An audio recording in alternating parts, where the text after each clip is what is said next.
How's everyone doing? Hopefully everyone's doing well. So tonight I wanted to show you guys this injector code, circuit open code on a 2016 Jeep Grand Cherokee with the upgraded Pentastar engine. So normally you get an injector code and you can just pull the ohm meter out, ohm out the injector on these engines. And if it's not around 13 ohms, then you know you got an issue. Unfortunately, the number 5 injector that was thrown a code here, that is now covered by the intake manifold on a 2016 model year and up. So the intake is now a bit more elaborate because it has the EGR valve on it. There's a cooler on that side of the engine for the EGR, and some of the screws are harder to get to at the back of the upper plenum, upper intake. So real quick, I just want to show you, I like to look at the mileage in which the code's set. And I had some loss of communication codes and CAN-C bus codes that were packed in with the other trouble codes. But, in reality, they all pretty much set at the same time. The PCM mileage sometimes can be off a few hundred miles or more, oddly enough, in our cars compared to other body modules and powertrain modules. So, but for the most part, CAN-C bus off and lost communication with the ECM. It's set at the same time as the 205 code, which I didn't list in this video, sorry. But the implausible data code you saw at the very beginning, that was just indicating there's a code in the module, which in this case would be the 205 code in the PCM. So an implausible data, that code is going to be indicating that there's a code, and that's about it. It's a pretty self-explanatory code. So implausible data on any cars that we make, that's really simple. It's got a code in that module that it's pointing to. So this is what I ended up doing. I ended up creating a little schematic here. The front fuse box, called the front PDC, Power Distribution Center, has an injector fuse in it. And then I disconnected the PCM C1 connector. Use your wiring diagram so you know where to probe, but I disconnected that so I can open the circuit to the number 5 injector in essence. And I checked the resistance and ended up getting OL. Now this is 13.4 ohms on the number 3 injector next to it under the intake. 13.4 is normal. But in a second here, you're going to see that I had high resistance on the injector that was from P0205 code. So this is a quick way that I've found to check injectors on the Pentastar. If the intake is covering it, it at least tells us that, hey, we got an injector that is most likely bad, or the wiring under the intake is bad, like rodent damage or a break in the harness somewhere in the wire. But right here, that little pin, it's a dollar store T-pin, pack of like 30. I file and hammer them down to fit different connectors. It's a pretty inexpensive way to test wiring. So, all right, that's a number 5 injector. Again, we had a code P0205, injector 5 open. Now I've got my other ohm meter lead on the injector fuse. Doesn't matter which side of the fuse. So we got right there 13 ohms. That was number 3 injector, the good one. And then number 5 is reading OL. Sometimes it read about 20,000 ohms. Okay, right here, I'm triggering the injector and with the scan tool, and my test light here, bulb style, is flashing on or off. I've got my positive lead of the test light on the positive jumper post near the PDC, and that red covers on it. And then the test light probe end is in the breakout box. Now, if you didn't have a breakout box, you could back probe the PCM connector. You could take off a little bit of or use a piercing tool and then test it that way with maybe an adapter for the test light. But what we're trying to accomplish is we're trying to see if the PCM transistor is okay. Sometimes when the injectors fail, maybe they short out momentarily in the windings, and then now you have a damaged transistor. So it's always a good idea to make sure your PCM is triggering the injector circuit, and that's a ground controlled injector circuit, like any car that I've seen with port fuel injection. So you could also try it with it when you start it up, have everything connected, breakout box hooked up, or you're back probing the circuit at the PCM. And so long as your code is not active for too long, that test light should flash. Make sure you use annoyed light, preferably, because it's a right resistance. I just happen to know what test light I can get away with.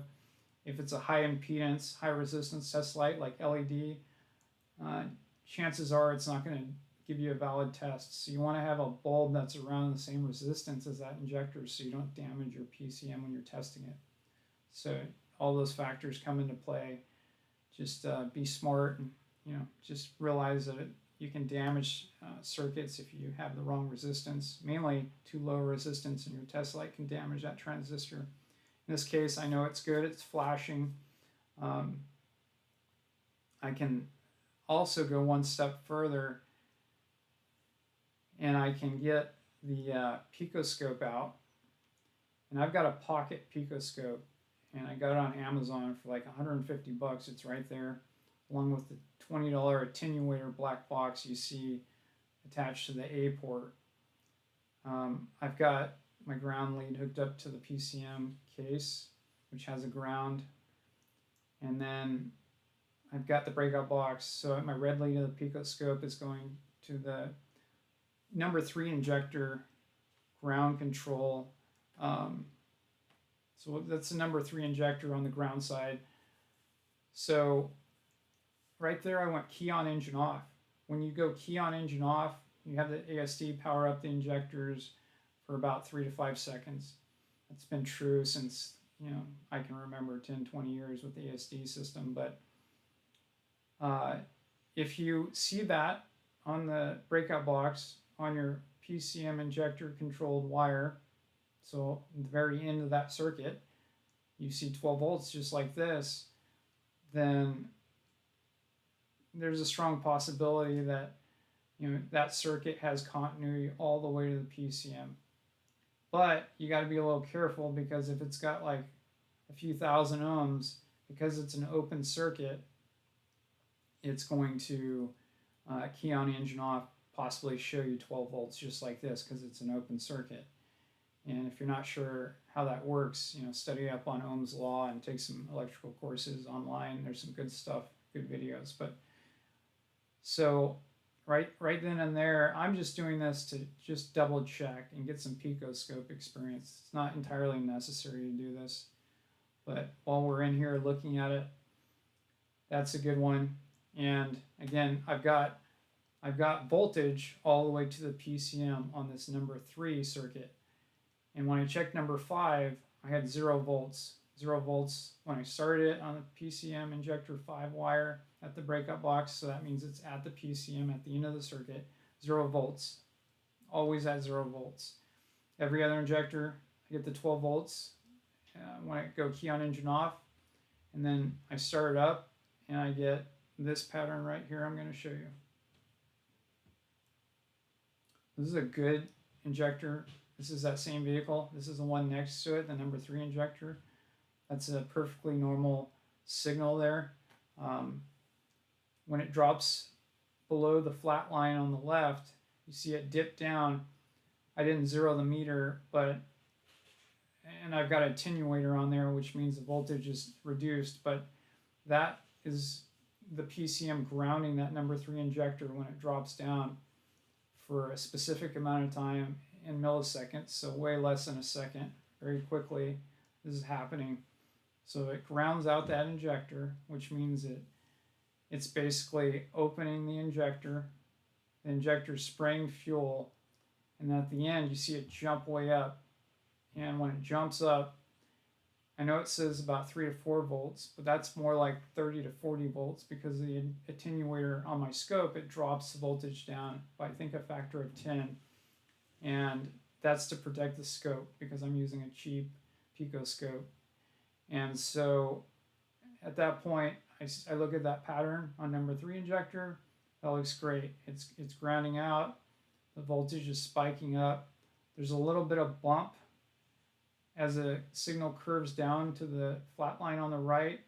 So halfway down that slope, the downward slope, you see a little bit of a bump.